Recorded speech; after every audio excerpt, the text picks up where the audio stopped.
Ilang beses na nating napatunayan na ang mga bagay na ating ginagawa at binibigay sa mundo, somehow ay may paraan para bumalik sa atin ang mga ito. Ilang beses na dito sa ating programa nating napatunayan yan na lahat ng ating ginagawa, lahat ng ating mga desisyon ay may consequence na kailangang harapin at kailangang panindigan. Ikaw, ano bang desisyon o ano bang bagay ang ginawa mo na bumalik sa'yo? Eto ba'y kabutihan? Nagpunla ka ba ng mga mabubuting gawa, mabubuting asal at bumalik ito sa'yo? O nagpunla ka ba ng kasamaan? At ngayon ay natatakot ka na baka balikan ka ng mga ito. Hello everyone! Welcome back dito sa ating channel. And yes, kahit Friday today, wala pa rin tayong video. Oo, hanggang matapos ata ang Holy Week, wala tayong video. But sa ngayon, ang gawin na muna natin, i-enjoy na lang itong ating program hanggat maaari, okay? Huwag na nating hanapin ang mga mukha natin sa ngayon.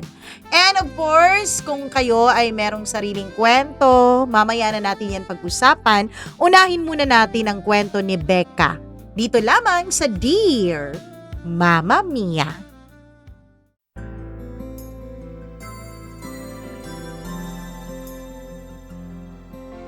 Hindi ko akalain na ang mga desisyong ginawa ko noon, may balik pala sa akin ngayon.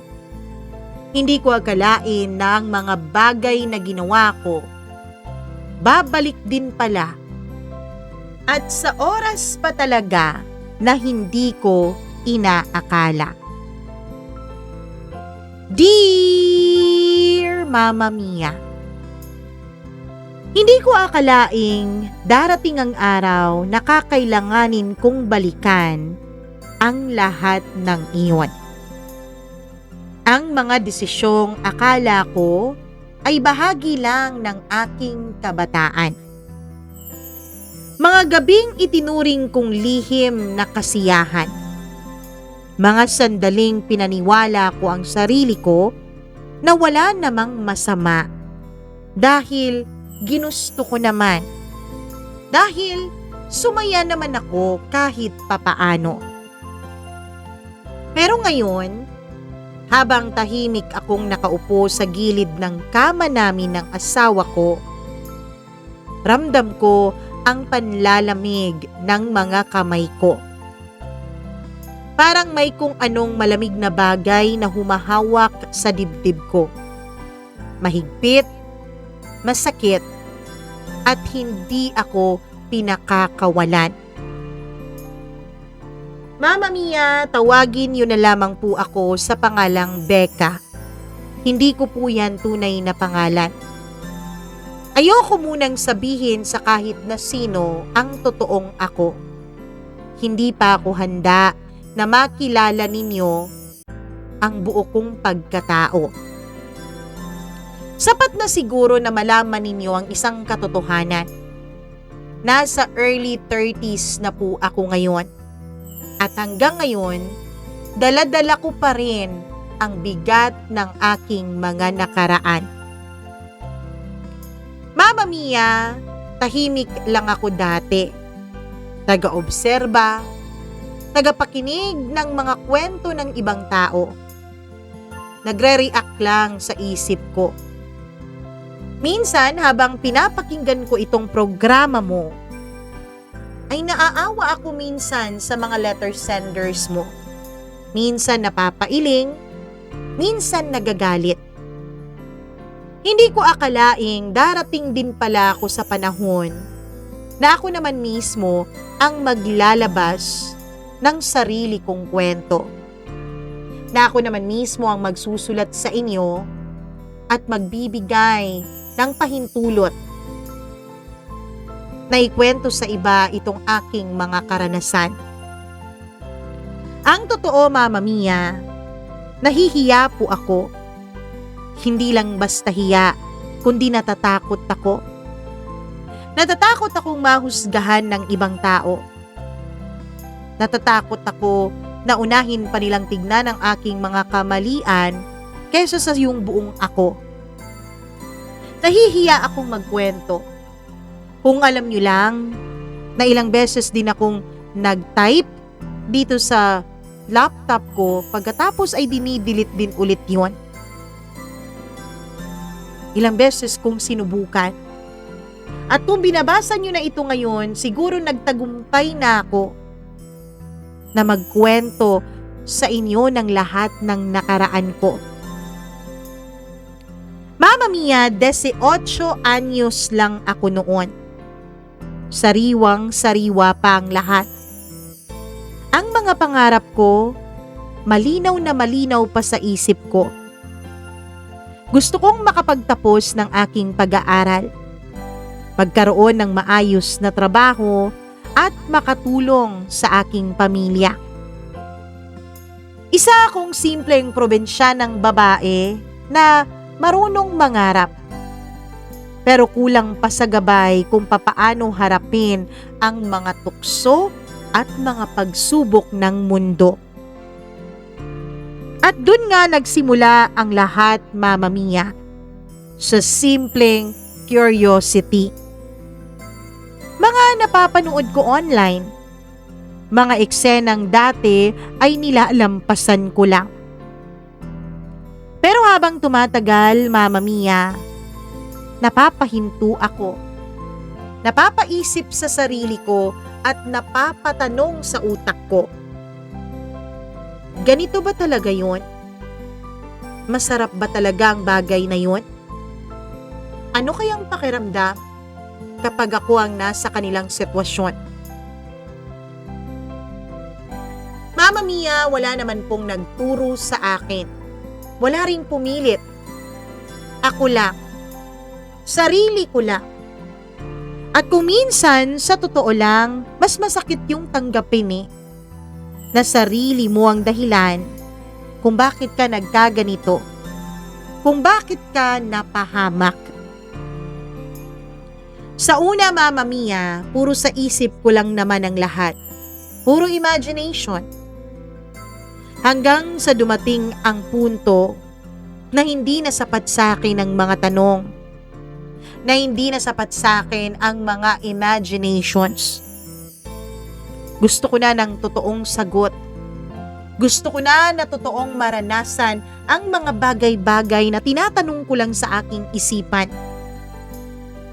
Naaalala ko pa yung unang pagkakataon, Mama Mia. Hindi ko na sasabihin kung paano nangyari o kung sino. Pero ang natatandaan ko, nanginginig ako noon. Hindi lang sa takot, kundi sa halo ng kaba at excitement for the first time. Para akong may tinatawid na linya na alam kong hindi ko na pwedeng balikan kapag nalampasan ko na. At Mama Mia, hindi ko akalain na yung araw na yun ay darating kung kailan lalampasan ko na yung linyang sinasabi ko. Nagsimula ang lahat nung may napanood ako ulit online. Nagiging hobby ko po ang manood ng mga bagay na yon. Kung tinatanong nyo ako kung ano ang bagay na yon, yes po, Mama Mia, yun na yun. Yung bagay na hindi dapat pinapanood ng mga minor de edad. Yung bagay na ginagawa lang ng mga lisensyado na dapat na mag-asawa. Pero ewan ko ba, Mama Mia, dati-rati ang panunood ng ganon, yun po ang naging libangan ko. Yun po ang nagbibigay sigla sa araw ko. Kaya lang, hindi ko akalain na darating pala ang punto na hindi na ako makokontento sa panonood na lang. Hindi na ako kontento sa pag-e-imagine na lang. Gusto ko na ng katuparan para sa sarili ko. Gusto ko nang maranasan ang bagay na yun. Hanggang sa hindi ko na malaya na napasali po ako sa isang group sa social media. Ang account na ginamit ko noon ay parang burner account lang naman o tinatawag nilang other account. Hindi yung account ko na makikita ang tunay kong itsura, ang tunay kong pangalan, kundi dummy account lang, Mama Mia.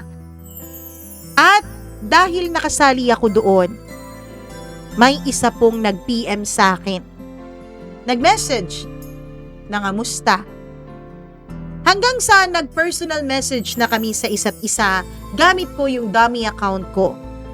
At siya naman, dummy account din ang kanyang ginamit. Noong una, Mama Mia, nagpo-forward lang kami sa isa't isa ng mga nagba-viral na mga video. Kung ano-ano po. Alam kong uhusgahan niyo ako dahil kababae kong tao, ganun ang ginagawa ko.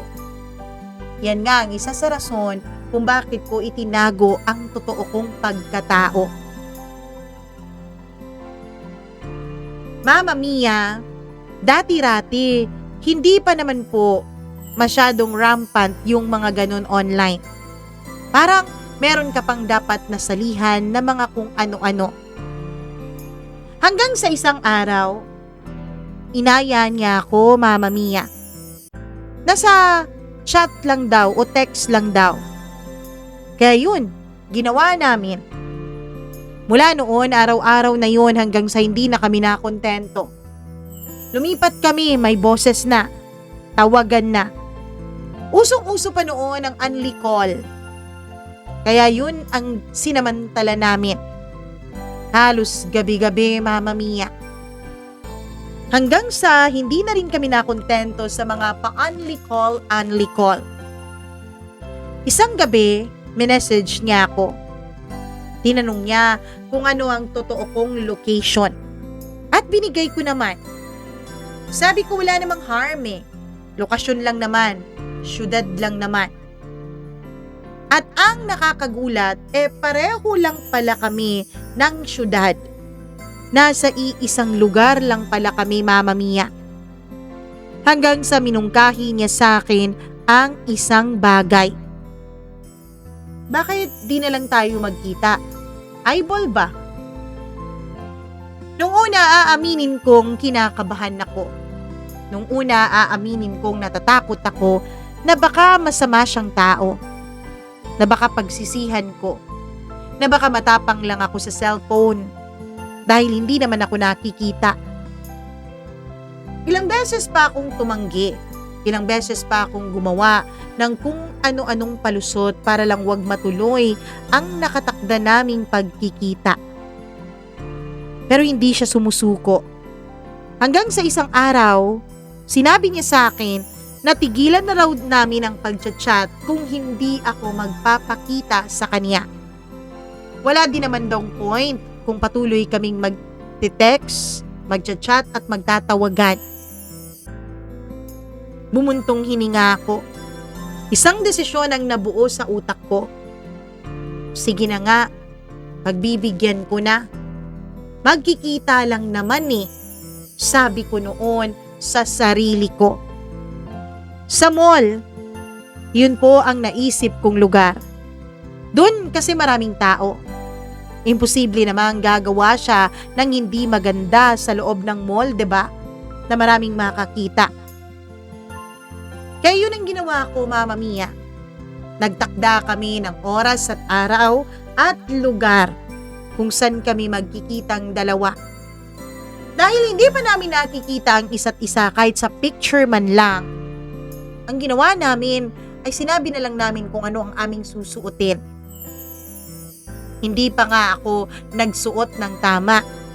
Ang sabi ko, red ang isusuot kong t-shirt pero naka-black ako noon.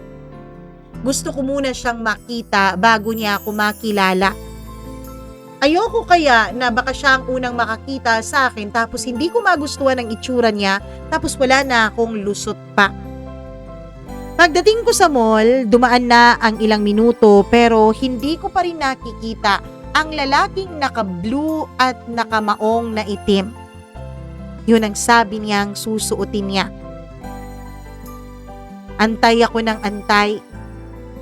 Unti-unti nang nawawala ang mga tao at napapalitan ng iba dun sa mall. Hanggang sa makalipas ang 30 minutos na wala akong nakitang ganon. Kaya ang ginawa ko, tumayo na lang ako. Nag-text ako sa kanya, sabi ko uuwi na lang ako. Ang hindi ko alam, yun pala ang magiging paraan para makilala niya ako, Mama Mia. Nung tumayo na ako at lalabas na sana, ay may sumunod sa aking lalaki. Ikaw ba si Pretty Girl 08? Tanong niya. Alam kong siya na yon. At tulad ko, hindi din pala siya nagsuot nung sinabi niyang kulay na susuotin niya. Natawa pa ako dahil pareho pala kami ng iniisip. At Mama Mia, natuwa din ako at the same time dahil hindi naman siya pangit. Hindi naman nakakatakot ang kanyang itsura. Sa katunayan ay may itsura po siya. Gwapo, matangkad at matipuno. Pagkatapos noon ay kumain muna kami. Nanood ng sine. Hanggang sa naging komportable na ako sa kanya. Hanggang sa dinalan na nga niya ako sa isang lugar na kailanman ay hindi ko pa napupuntahan. Isang lugar na hindi dapat pinupuntahan ng isang babae. At oo, Mama Mia, ang una kong karanasan. Nalampasan ko na nga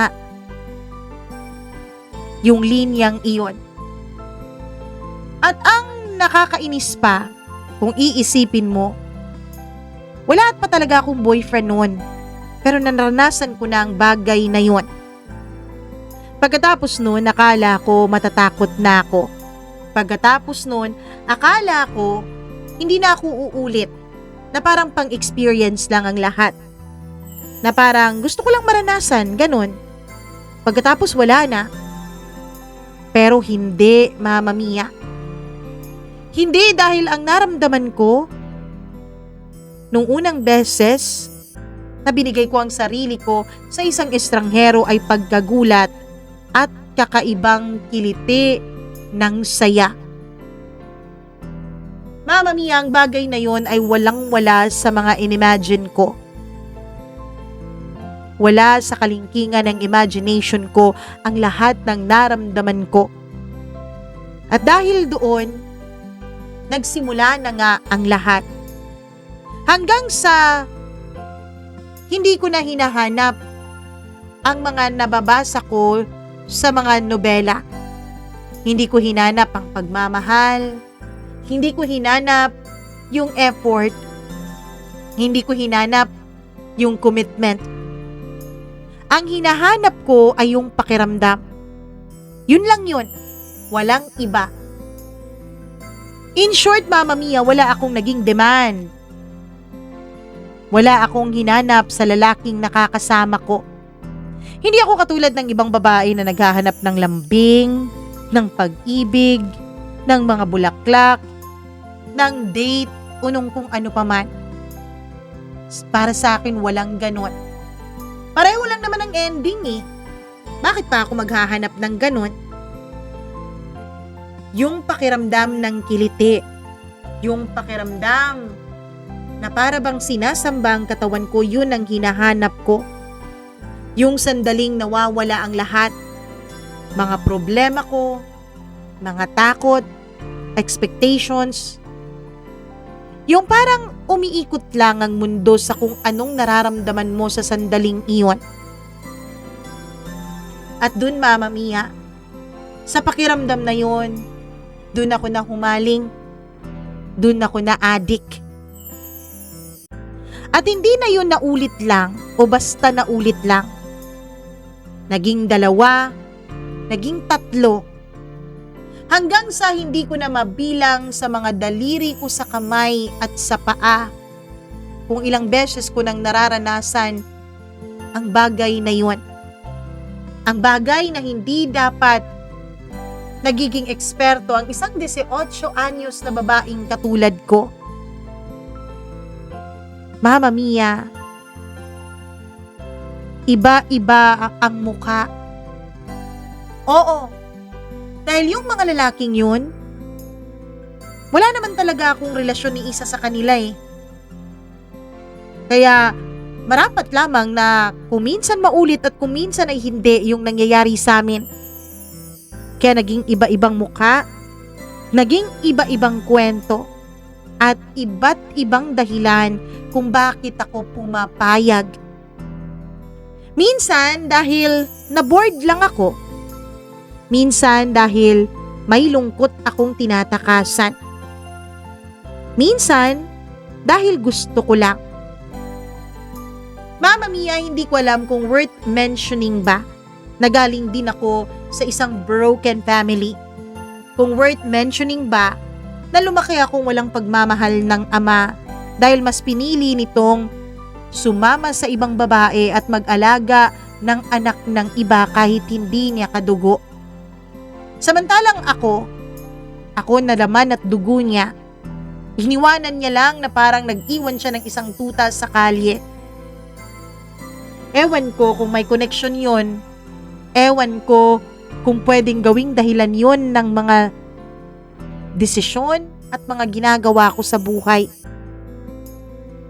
Basta nung mga panahon na yun, ang importante lang sa akin ay yung kakaibang pakiramdam. Hindi ko na iniisip kung tama o mali ba ang ginagawa ko.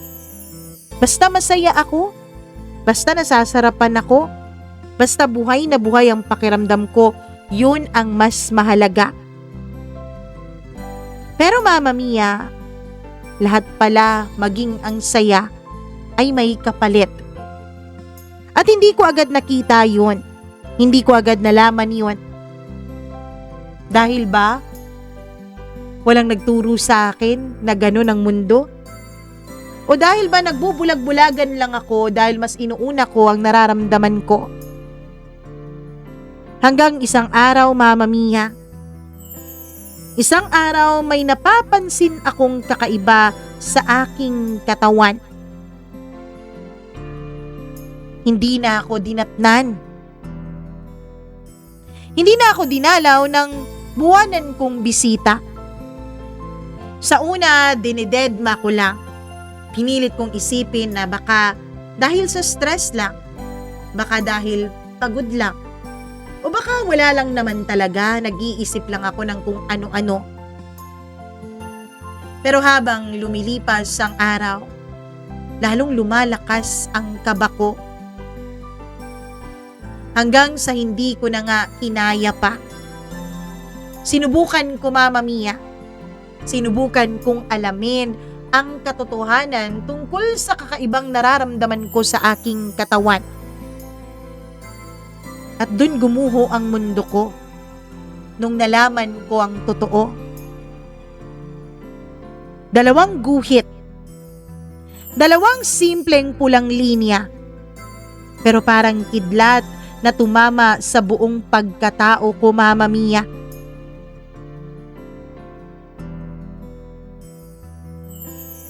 Oo, nagbunga na nga ang ginagawa ko sa sarili kong katawan.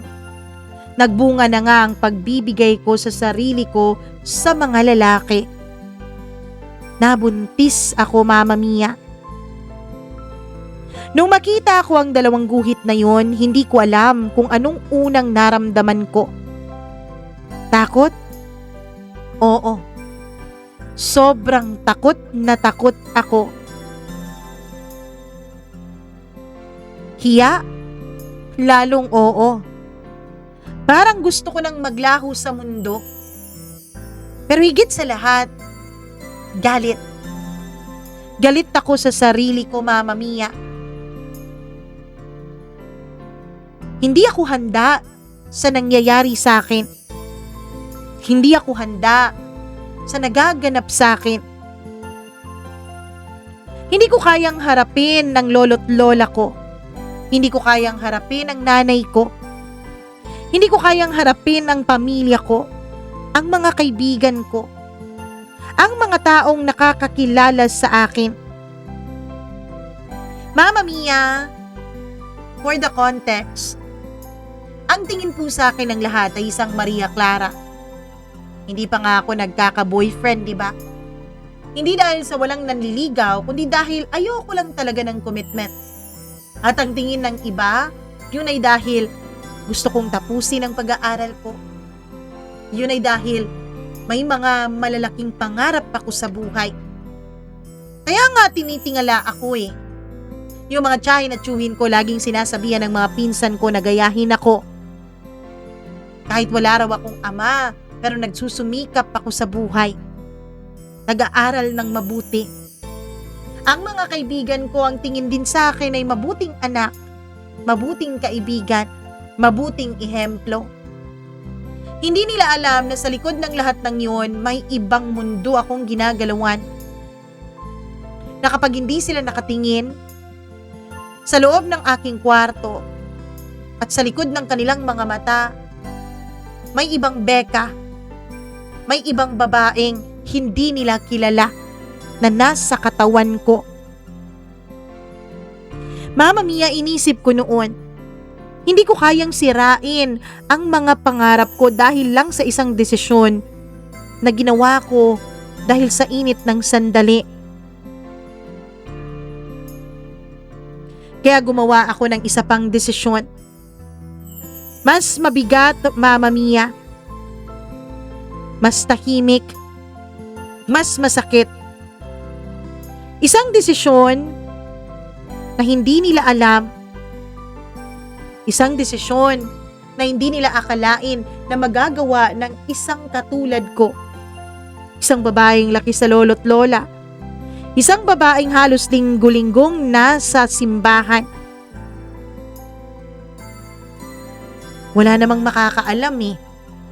Wala namang ibang nakakaalam sa sitwasyon ko. Wala namang ibang may alam na buntis ako kundi ako lang. Kaya ako lang din. Ako lang din ang makakaalam nito. Ako lang din.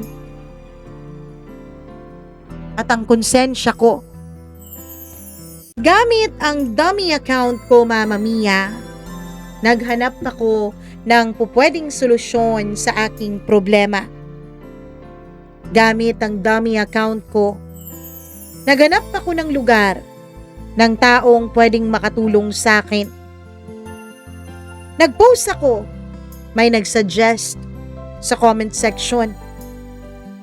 Mga dummy accounts din yung nag-suggest. Hanggang sa may nag-PM sa akin o nag-personal message. Matutulungan daw niya ako. May alam daw siya na makakatulong sa problema ko. Kailangan ng pera. Kailangan magbayad. Mama Mia, buti na lang at meron naman akong savings noon. Meron akong mga itinatagong barya-barya mula sa allowance ko. Mula sa bigay ng mga tiyuhin at tiyahin ko at ng lolo't lola ko. Kaya yun, may pera akong maibibigay doon sa manggagamot. Wala pa namang ilang buwan tong dinadala ko eh. Dugo pa naman to. Hindi pa naman to tao. Sabi ko noon sa sarili ko. Pinuntahan ko yung lugar, Mama Mia. May binigay siya sa akin. Isang bote ng parang alak, pero hindi na alak ang laman. Parang may langis sa loob, tapos may mga ugat ng kahoy at ng kung ano-ano. 500 pesos. Yun ang presyo noon. Medyo mahal para sa isang estudyanteng katulad ko. Pero wala na akong pagpipilian. Binili ko na. Ang sabi, inumin ko raw ito, pero dapat wala akong gagawin ng 3 araw. Dapat, hindi ako lalabas ng bahay ng 3 araw dahil manghihina daw talaga ako. Mama Mia, binalot ko pa sa newspaper yung bote. Pagkatapos ay binalot ko rin sa PE uniform ko para hindi halata. Nilagay ko sa bag ko at umuwi na ako sa bahay. Kinagabihan, tinitigan ko yung bote. Titig na titig ako doon.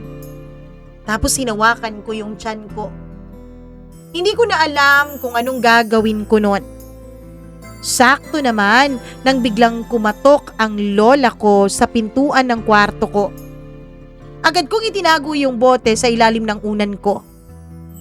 Nagdasal na lang ako na sana hindi mag-leak iyon.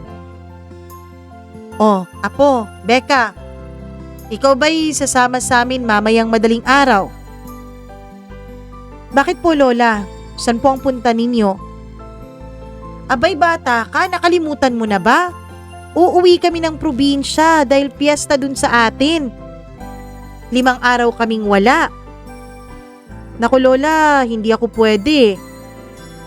Pwede ka naman sigurong sumama, Apo. Kasi 'di ba wala naman kayong pasok sa Lunes at holiday naman? Lola, may gagawin kami ng mga kaklase ko. Mga importanteng bagay para sa school. O siya, sige. Pero ayos lang ba sa'yo, maiiwan ka ditong mag-isa? Ayos lang po, Lola. Malaki na po ako. Mama Mia, naisip ko noon. Mukhang pinaburan yata ako ng langit. Dahil aalis pa talaga ang lolo't lola ko. Yung nanay ko naman ay nagtatrabaho po sa malayo kaya wala po siya. Ako lang pong mag-isa. Pagkaalis ng lolo't lola ko madaling araw, ay inantay ko pa talaga ang 3 oras. Nung nasigurado akong hindi na sila babalik, ay tsaka ako bumalik sa kwarto ko. Pero bago pa yun, inilak ko na muna ang lahat ng pintuan sa bahay, pati na rin yung gate. Pagkatapos ay bumalik ako sa kwarto. Lakas loob kong binuksan ng bote, Mama Mia. At lakas loob kong tinungga ang lahat ng laman noon. Dahil yun ang sabi ng manggagamot. Dapat sairin ko raw talaga. Ang pangit ng lasa. Mapait na mapakla na hindi ko maintindihan. Pero tiniis ko. Sabi ko, eto ang solusyon sa problema ko. Mama Mia, ilang oras lang matapos ko yung inumin, ay bigla pong sumakit ang sinapupunan ko. Handa naman ako. Bumili ako ng mga adult diapers dahil yun ang sabi sa akin ng manggagamot. At oo, Mama Mia, dinugo nga ako. 2 araw akong dinugo. Sa pangatlong araw ay hinang-hina na ako pero humina na rin yung dugo. Sa pang-4 na araw ay maayos na pero ang mukha ko ay maputlang-maputla. Pero kahit ganon, pinipilit kong bumangon para magluto para makakain. Umabsent ako sa klase pagka Tuesday dahil nga hinang-hina pa ako. Mama Mia, Wednesday nung bumalik ang lolo't lola ko. Wednesday ng gabi. Medyo maayos na ang pakiramdam ko noon. Pagka Sabado, ay bumili ulit ako ng pregnancy test kit. Nung nagtest ako sa sarili ko, Mama Mia, ay 1 linya na lang. Ibig sabihin, nagtagumpay ako. Ibig sabihin, nawala yung sagabal sa mga pangarap ko. Akala ko dun na ako matatauhan. Akala ko yun na ang magiging turning point ko. Akala ko titigil na ako. Pero hindi pa rin pala. Akala ko matututo na ako. Akala ko sapat na yung takot na naramdaman ko noon para tumigil ako. Pero hindi ganun kasimple ang lahat, Mama Mia. Dahil ang totoo, mas malakas ang paghila ng nakasanayan kaysa sa takot na minsang sumagi lamang. Oo, Mama Mia. Oo. Bumalik ako. Bumalik ako sa nakasanayan ko. Unti-unti. Paunti-unti. Hanggang sa hindi ko na namalayan. Nandun na naman ako sa parehong sitwasyon. Ibang tao na naman. Ibang kwarto na naman. Iba na naman ang dahilan ko. Pero iisa lang ang dulo. Minsan, pagkatapos napapaupo ako sa gilid ng kama. Tahimik. Pinagmamasdan ang sarili ko. At tinatanong kung ito ba talaga ang gusto kong buhay. Sumasagot naman ang sarili ko. Sinasabing ayoko ng ganito. Gusto ko ng ibang buhay. Gusto ko ng iba. Pero Mama Mia, kinabukasan, nakakalimutan ko na naman ang tanong na iyon. Kinabukasan, ulit na naman. May mga pagkakataon na muntik na ulit maulit ang nangyari. Yung pagkakabuntis ko, yung kaba, yung paghihintay ko sa menstruation ko, yung takot na baka may mabuo na naman. At kapag may posibilidad, pare-pareho ang desisyon ko. Pare-pareho ang laging nagiging ending. Hindi ko pinaninindigan ang nagagawa kong kasalanan. Masarap yung ginagawa ko, aaminin ko, oo Mama Mia. Pero hindi ko kayang panindigan ang responsibilidad na nakaakibat ng kasalanan na yun. At yung pinakamalaking pagkakasala ko, hindi sa ibang tao kundi sa sarili ko. Alam ko kasing mali. Alam kong unti-unti kong sinisira ang sarili ko, ang pagkatao ko, pati na rin ang kaluluwang meron ako. Pero hindi pa rin ako tumigil. Hanggang sa dumating siya. Mama Mia, hindi siya katulad ng iba. Hindi siya yung tipo na maingay, na mapilit. Hindi siya yung tipo ng lalaking kayang paikuti ng mundo mo sa matatamis na salita. Pero sa kanya, tahimik ang lahat. At doon ako natakot. Itago po natin siya sa pangalang Randolph. Nakilala ko rin siya gamit ang dummy account ko, Mama Mia. Akala ko magiging isa siya sa mga lalaking nakasama ko lang ng panandalian. Pero nagulat ako. Dahil nung unang beses kaming nag-usap, hindi po siya nag-open up ng tungkol sa sex, ng tungkol sa pagnanais, ng tungkol sa kalandian. Walang ganon. Sa totoo lang, ang unang pag-uusap namin ay boring nga Wala namang espesyal.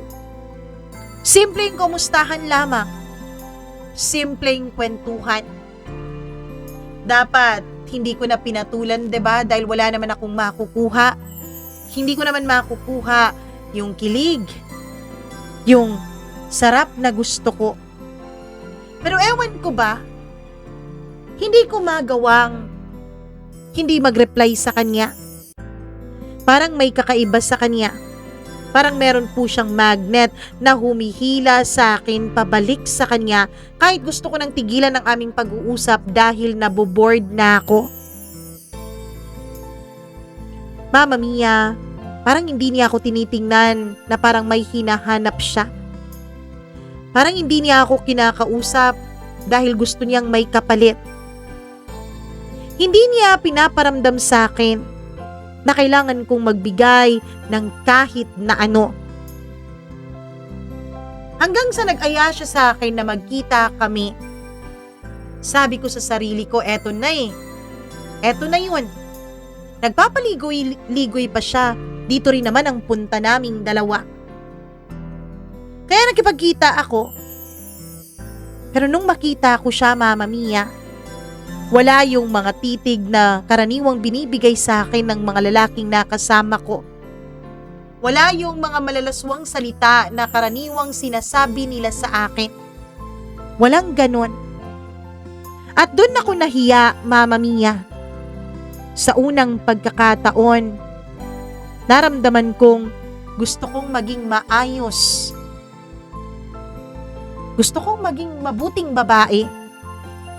Hindi dahil may humihingi, kundi dahil may isang taong karapat-dapat na ang makasama, ang maging kaibigan at ang makausap ay isang babaeng matino at hindi yung isang babaeng dalawa ang buhay na tinitirhan. Mama Mia, nung magkita kami, nakita ko sa mga mata niya na sincere siya. Kumain muna kami, naglakad-lakad sa parke, nag-usap, nagtawanan. Ni hindi niya ako hinawakan. Walang ganon. Hinatid pa niya ako pa uwi. Nagpakilala pa siya sa lolo't lola ko. Isang bagay na unang beses nangyari sa akin. Mama Mia, hindi ko maipaliwanag noon ang naramdaman ko. Kung dati pa ito, lumayo na ako eh. Pero hindi ko magawang lumayo sa kanya. Hanggang sa paulit-ulit na kaming nagkikita. At dahil doon, napapansin kong unti-unti din akong nagbago. Parang hindi na hinahanap ng katawan ko ang bagay na nakasanayan ko. Parang tinatanggal ko na sa sistema ko ng dahan-dahan yung mga bagay na komportable ako. Mama Mia, hindi na po ako nakikipag-chat kung kani-kanino. Hindi na ako nakikipag-textmate. Sa totoo lang, hindi ko na ino-open yung dummy account ko. Iniwasan ko na ang mga sitwasyon na dati kong hinahanap-hanap. At sa bawat araw na lumilipas, tila mas lalo kong nakikilala ang sarili ko. Yung bersyon ng sarili ko na matagal ko nang hindi kinikilala. Yung bersyon ng sarili ko na nakikita ng ibang tao.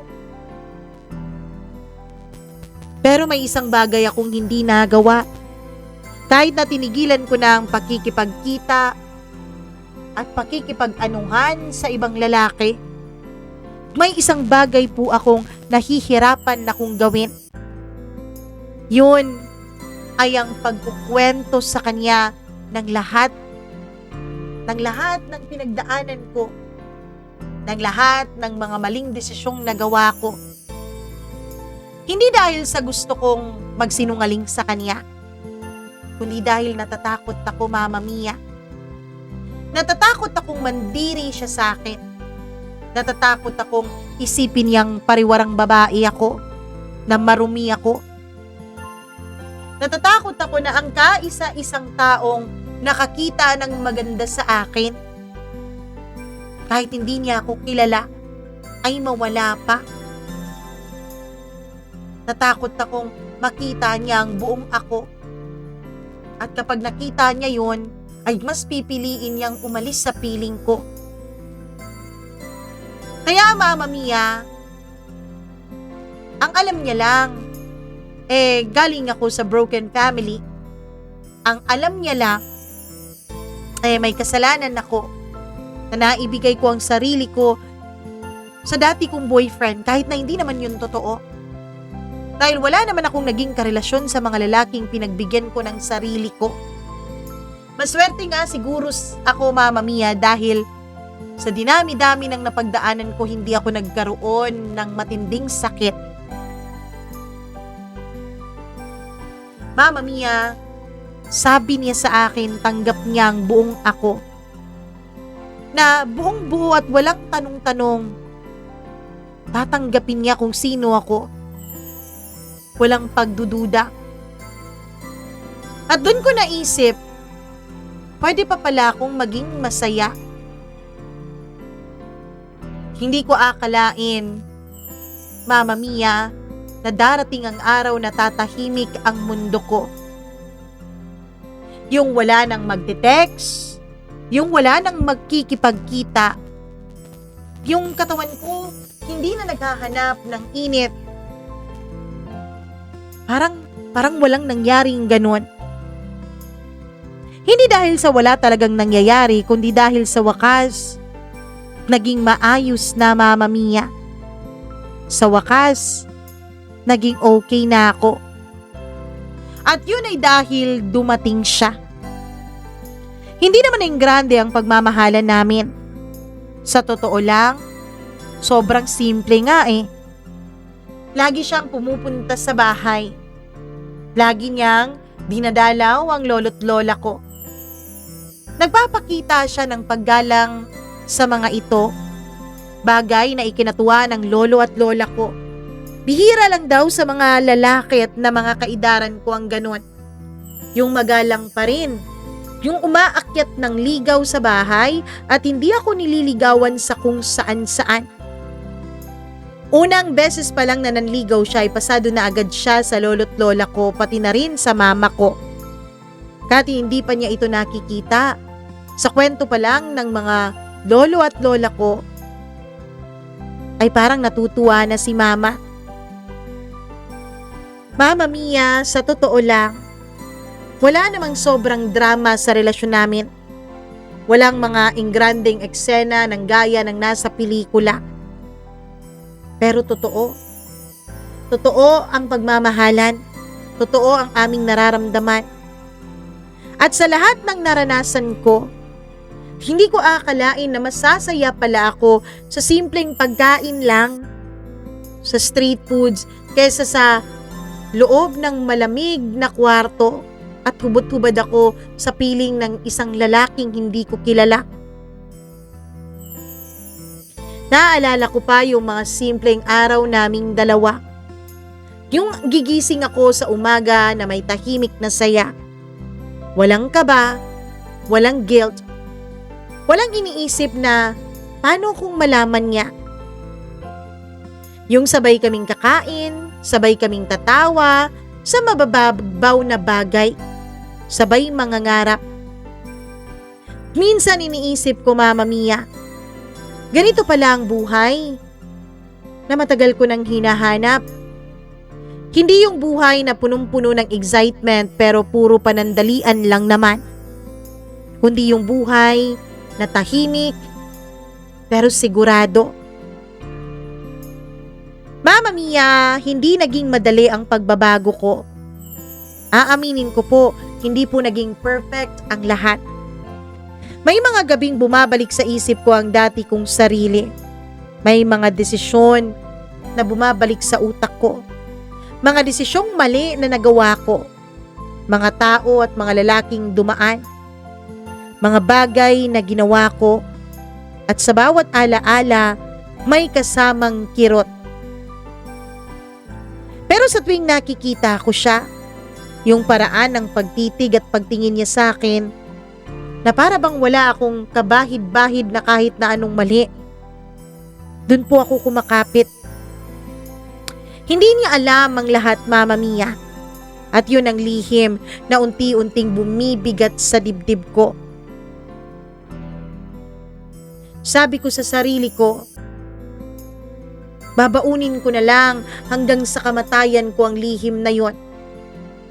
Dumaan pa ang mga buwan hanggang sa nabuntis niya ako.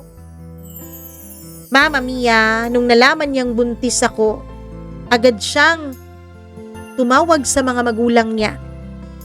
Agad na namanhikan ang mga magulang niya sa lolo't lola ko at umuwi din ang mama ko.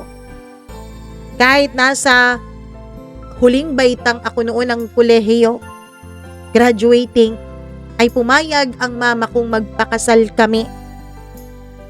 Simple lang naman ang kasal namin. Hindi ang grande, pero punong-puno ng mga pangako. Habang naglalakad ako papunta sa kanya, suot ang puting damit na matagal kong pinangarap na maisuot, ay may isang bahagi ng puso ko ang nanginginig. Hindi dahil sa kaba na magpapakasal na ako, kundi dahil sa tanong na pilit kong tinataboy sa isipan ko. Karapat-dapat ba ako sa ganitong klaseng pagmamahal? Deserve ko ba ang lalaking ito? Habang naglalakad ako ay ngumingiti siya sa akin. Yung ngiti na punong-puno ng kasiguraduhan. At sa sandaling yun, Mama Mia, pinili ko pong maniwala na kaya kong makapagsimula ulit. Na kaya ko na maging maayos ulit ang buhay ko. Na kaya kong panatilihing lihim ang lahat hanggang sa aking kamatayan. Masaya po ang buhay may asawa, tahimik, payapa, at higit sa lahat, totoo na may karamay na ako sa hirap at ginawa. Hanggang sa dumating ang punto na napag-usapan namin ang tungkol sa pagkakaroon ng anak. Hindi naman yun biglaan, unti-unti lang. Na parang isang pangarap na dahan-dahan kong hinawakan. Oo nga pala, Mama Mia.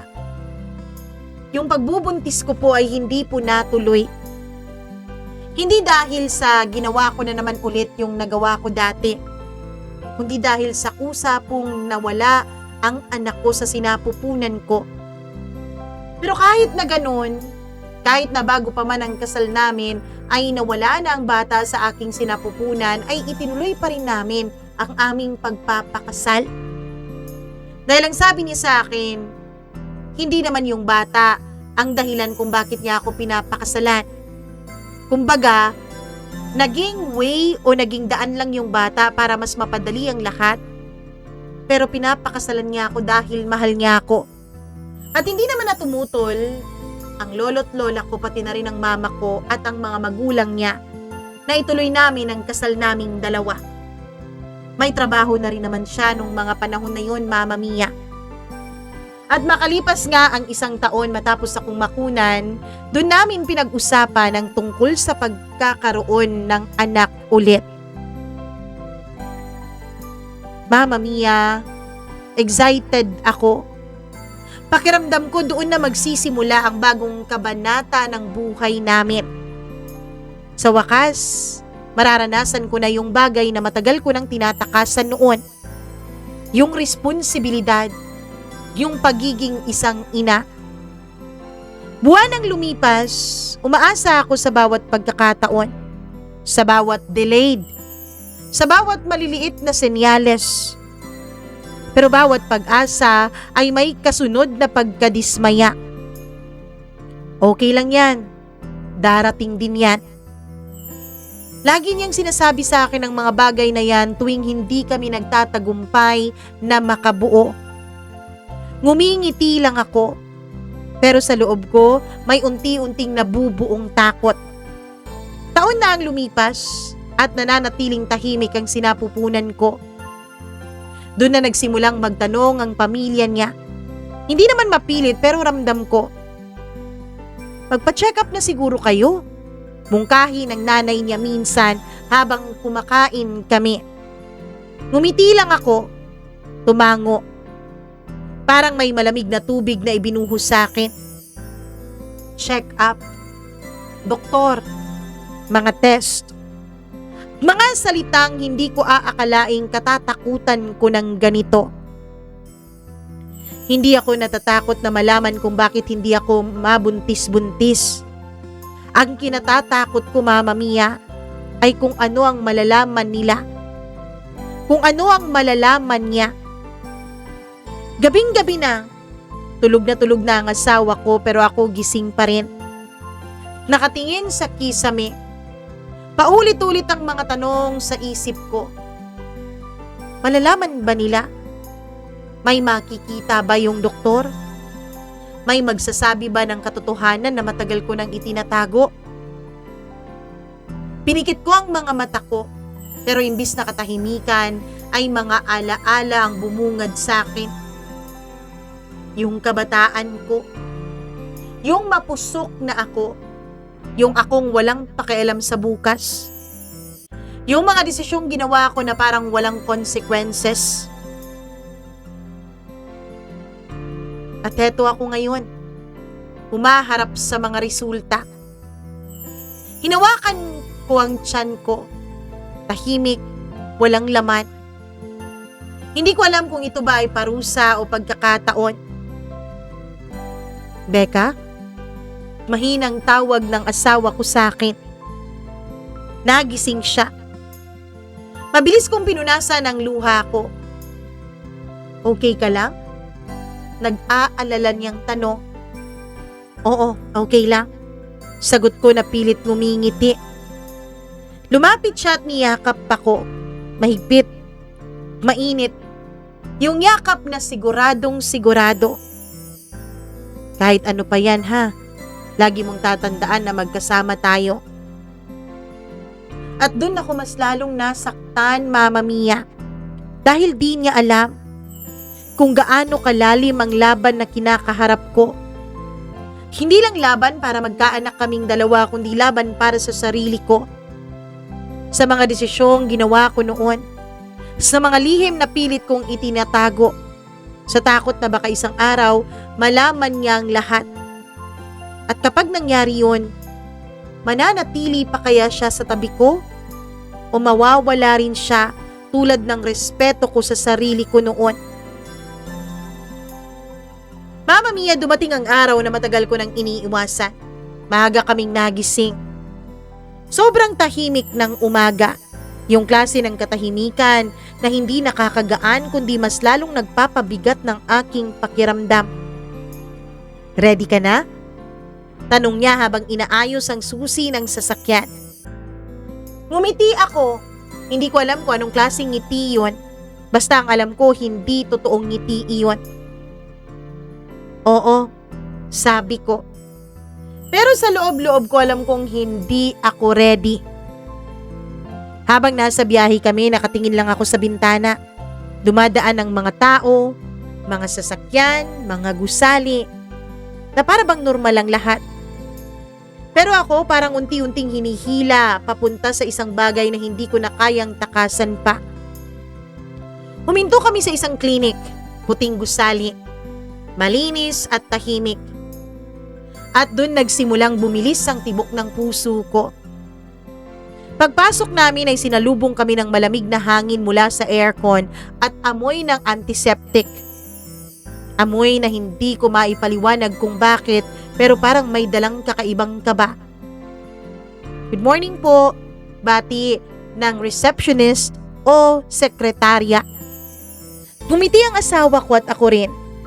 Sanay naman akong magpanggap na okay kahit na hindi eh. Pinaupo muna kami. At doon nagsimula ang pinakamahabang paghihintay sa buhay ko. Habang hawak ko ang form na kailangang sagutan, ay nanginginig ang kamay ko. Medical history, regular ba yung cycle, previous pregnancies, procedures. Napahinto ako. Previous pregnancies. Parang may sumakal sa lalamunan ko na hindi ako makahinga at hindi ako makapagsulat ng maayos. Becca, okay ka lang? Mabilis akong napatingin sa asawa ko. Ngumiti. Yung tipong ngiting sanay na akong isuot. Oo, nag-iisip lang, sagot ko. Pero ang totoo, hindi ko alam kung anong isusulat ko. Magsisinungaling ba ako o haharapin ko ang katotohanan? Ang alam niya, isang beses lang akong nabuntis at nakunan. Hindi niya alam, Mama Mia, na ilang beses na. At yung iba, hindi naman nalaglag kundi kusa kong tinanggal. Misis, tawag na para bang may tumawag sa kaluluwa ko. Tumayo ako, mabigat ang bawat hakbang. Pasok na po kayo. Pumasok kami sa loob. Maliwanag, malinis.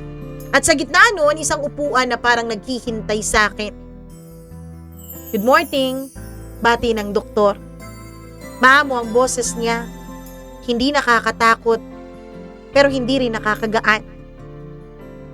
Umupo ako at sumunod ang asawa ko. Gano'n na po kayo katagal nagtatry na magka-baby? Tanong niya. More than a year na po. Pero nakunan po kasi ako more than a year ago. Tumango siya. Nagsusulat. Regular naman po ba ang menstruation ninyo? Opo. Yun lang ba ang previous pregnancy niyo? Doon ako natigil, Mama Mia. Parang biglang nawalan ng tunog ang paligid. Hindi ko marinig ang tibok ng puso ko. Hindi ko maramdaman ang sarili ko. Eto na. Eto na yung tanong na kinatatakutan ko. Napatingin ako sa asawa ko. Tahimik lamang siya at walang kaidi-idiya. Walang kaalam-alam. Bumalik ang tingin ko sa doktor at sa unang pagkakataon, gusto kong magsabi ng totoo. Pero nanaig pa rin yung takot ko, Mama Mia. Isang beses lang po, sagot ko. Isang simpleng kasinungalingan pero pakiramdam ko parang sinaksak ko ang sarili ko. Tumango ang doktor. Hindi siya nagduda, hindi na rin siya nagtanong pa. At doon ako mas lalong natakot. Napaisip ko, ganun lang ba talaga kadaling itago ang lahat? Isinunod na ang mga test, mga proseso, mga tanong. At habang tumatagal ay unti-unti kong nare-realize ang isang bagay.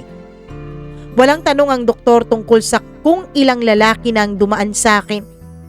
Walang paraan para malaman niya yon. Walang test na magsasabi kung ano ang ginawa ko noon. At doon ako napahinto. So hindi nila malalaman? Hindi nila malalaman. Hindi nila makikita at hindi nila masasabi sa asawa ko. Pero kung ganun, bakit ganito pa rin ang nararamdaman ko? Bakit parang hindi pa rin ako malaya? Dahil kahit hindi nila alam, ako alam ko ang totoo. Ako ang saksi ng lahat. Ako ang may dala ng lahat. Ako ang hindi makalimot sa mga ginawa kong pagkakamali. Matapos ang check-up ay lumabas kami ng clinic. Okay lang yan. Malalaman din natin kung anong problema at aayusin natin. Mama Mia, sa araw din na yun ay isinama ako ng asawa ko papunta sa high school reunion nila. Sabi niya kailangan daw naming mag-de-stress muna dahil baka masyado kaming stress kaya hindi kami makabuo-buo. Pero nagulat ako dahil pagdating ko doon sa lugar o sa venue ng kanilang reunion ay may nakita po akong isang pamilyar na mukha. Isang mukhang hindi ko na dapat naaalala at nakikita pa. Isang mukha ng lalaking dati kong nakasama. Maging siya ay nagulat din nung makita niya ako, Mama Mia. Tahimik siya. Pero alam kong nakilala niya ako. Pinakilala ako ng asawa ko sa kanilang lahat na para bang proud na proud siya sa akin. At doon ay halos matunaw po ako sa sobrang hiya. Nahihiya ako dahil nandito sa harap ko mismo ang isang lalaking naging saksi sa nakaraan ko. At oo, Mama Mia, malamang isa po siya sa naging ama ng isa sa mga anak na pinatanggal ko sa sinapupunan ko. Pero hindi ko na masasabi kung totoo yun dahil wala naman akong kaalam-alam kung sino talaga ang naging ama ng mga ipinagbuntis ko noon. Tahimik siya hanggang sa magkaroon siya ng pagkakataon na lapitan ako. Pretty Girl 08, right? Tanong niya. Doon ako natigilan. Napalingon ako at baka nasa paligid ko lang ang asawa ko. Buti na lang at nandun siya sa iba niyang mga kaibigan at nakikipagkwentuhan habang nakikipag-inuman. Pwede ba wag mo nang banggitin yan? May asawa na ako. Masaya na ako sa buhay ko. Pwede bang wag mo nang sirain ang kasiyahan ko? Hindi ko naman gagawin yon. Gusto ko lang makasigurado na ikaw talaga yon. Anong nangyari? Paano kayo nagkatuluyan ng kaibigan ko? Mabuting tao yan. Paano kayo nagkakilala? Hindi na importante yon. At hindi naman ibig sabihin na gumawa ka ng masama noon ay masama ka ng tao, 'di ba? Pwede namang magbago ang lahat. Well, tama ka. Sorry. Sige, hindi na kita guguluhin pa. Pagkatapos noon ay lumayo siya, Mama Mia. Habang papauwi kami ng asawa ko nung gabing yun ay naisip ko, ilang lalaki pa kaya ang makakasalamuha ko? Ilang lalaki pa kaya ang makakakilala sa akin? Hanggang sa isang bagay ang napagpasyahan kong gawin. Kahit mawala sa akin ang lahat, kahit iwan ako ng asawa ko, ayos lang. Basta maamin ko lang sa kanya ang buong katotohanan. Sa gabing yun, habang tipsy siya dahil nakainom siya, Mama Mia, doon ko naisip na sabihin sa kanya ang totoo. Habang nagbibihis kaming dalawa para matulog na sana, ay tinawag ko ang pangalan niya. Ano yun? May aaminin sana ako sa'yo. Pero pwede bang huwag ka munang magsalita? Pwede bang patapusin mo muna ako dahil baka hindi ko maamin ang lahat? Kapag pinutol mo? Tumango siya pero nagtataka. At dun, Mama Mia, huminga muna ako ng napakalalim ng ilang beses bago ako nagsimulang magkwento sa kanya. Hindi ako nakatingin sa kanya habang nagkukwento ako dahil natatakot akong makita ang reaksyon ng kaniyang muka. Natatakot akong makita ang pandidiri, ang panghuhusga. At natatakot din ako na baka hindi ko masabi ang lahat. Kapag nakita ko nga ang mukha niya, Mama Mia. Ayokong mangyari yon. Ayoko na may tinatago pa ako. Pagkatapos kong masabi sa kanya ang lahat ay humahagulgul na ako. Hindi niya ako nilapitan. Hindi niya ako niyakap. Well, ano pa bang aasahan ko? Ang ginawa niya, Mama Mia, ay tumayo siya. Nagbihis. At ilang sandali pa ay narinig ko ang pag-andar ng sasakyan niya papalayo sa bahay namin. Iyak ako ng iyak. Sobrang iniyak ko, Mama Mia. Hanggang sa hindi ko na namalayan na nakatulog ako. Lumipas ang isang buong araw nang hindi siya umuwi. Kinabukasan ay umuwi siya. Tiningnan ko siya. Makikipaghiwalay ka ba sa akin? Hindi. Hindi ko gagawin yon. Dahil asawa na kita. Kahit may mga inilihim ka sa akin bago tayo ikasal, asawa pa rin kita. Pero sana, kapag dumating ang araw na magkakaroon din ako ng kasalanan sa iyo, sana tanggapin mo rin ako gaya ng pagtanggap ko sa iyo. Mama Mia, pagkatapos noon ay medyo lumuwag na ang dibdib ko. Kasi nasabi ko na lahat Wala na akong itinago kahit na isa. Hanggang sa lumipas din ang mga taon, napag-alaman namin na hindi na ako mabubuntis. Kung mabubuntis man ako, hindi din magtatagal sa sinapupunan ko dahil sobrang nipis na nito at hindi nakakapit yung bata. Hanggang sa isang araw, ilang taon matapos ang pangyayaring yun, matapos ang pag-amin ko sa kanya ng katotohanan, umuwi siya. Umuwi siyang hindi maipinta ang mukha. Becca, may aaminin ako sa iyong kasalanan. May nabuntis akong babae. Mama Mia, dito na gumuho ang mundo ko. Hindi ko alam kung paano mag-react. Umiyak ako ng umiyak hanggang sa pinaalala niya sa akin ng isang bagay.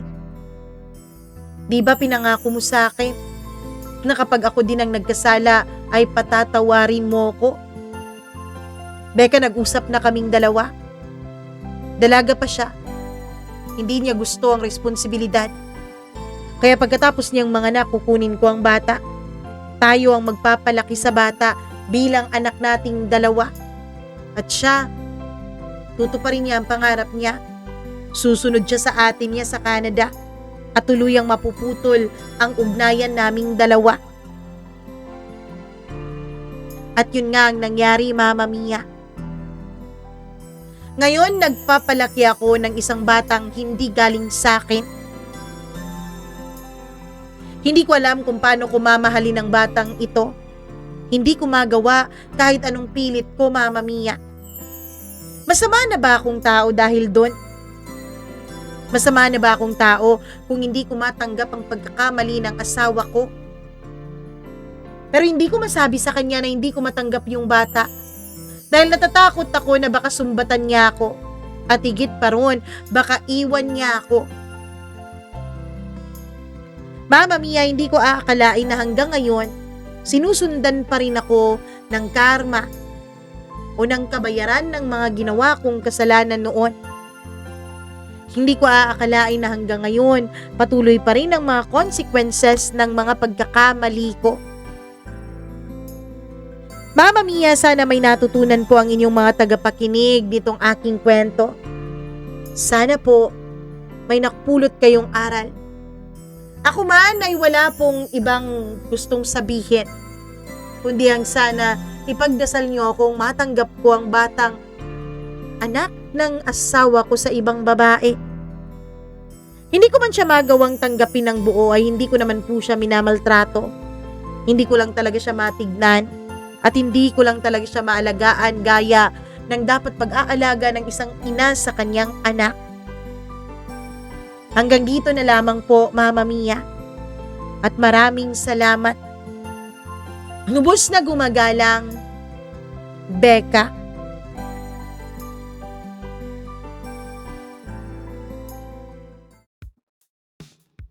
Ang sakit ng kwento ni Becca, no?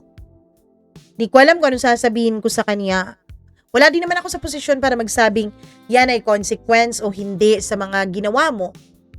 Dahil sino ba naman ako, diba? Tao lang naman, so walang alam sa mga ganiyang bagay. Well, Becca, ang masasabi ko lang, hindi kasalanan ng bata, ang kasalanan ng kaniyang ama at ng kaniyang ina sa'yo.